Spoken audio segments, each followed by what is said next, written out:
કેમ છો બધાને? તો તમને જેમ વાત કરી હતી એમ આપણે 3 થી 4 વાછડા દેશમાં વયા ગયા છે. હવે આપણે કારીગરની જરૂર. અને કાલે મારા ભાઈ રમેશભાઈ આવવાના નથી. બધાય કમેન્ટમાં કોંગ્રેચ્યુલેશન લખી દેજો. રમેશભાઈ મકાન બનાવ્યું છે. રમેશભાઈ બધાને આવવાનું છે ને? હે રમેશભાઈ જોયું? બધાને જમવા પહોંચી જવાનું છે 5 તારીખ. સરનામું રમેશભાઈ પૂછી લ્યો. રમેશભાઈ સરનામું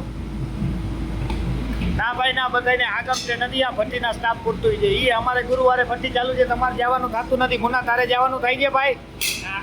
હે કેમ કે ધંધો પેલા ભાઈ રોજ ભંગાય એમ નથી. કાર્ડવાળા હળિયું કાઢે છે, ખબર છે, ફોન કરે છે ભાઈ. હવે આની 50 રૂપિયાની થાળી ખાવા જ આવી રમેશભાઈની, એના કરતા ભાઈ 800 વાળું રોજ કરી લેવાય. હા પછી જલારામનું ખાઈ લેવાય ભાઈ. એ બાકી આ અમને મોંઘું પડે. તો હવે જે કોઈને કામની જરૂર હોય ફોન કરજો, અથવા ગુજરીમાં ઉભા રહેજો, અમે ગુજરીમાંથી ઉપાડ લઈએ સવારે 6 વાગે. બરોબર રમેશભાઈ?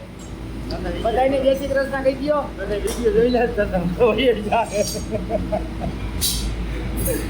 હાલો બધાને જય શ્રી કૃષ્ણ.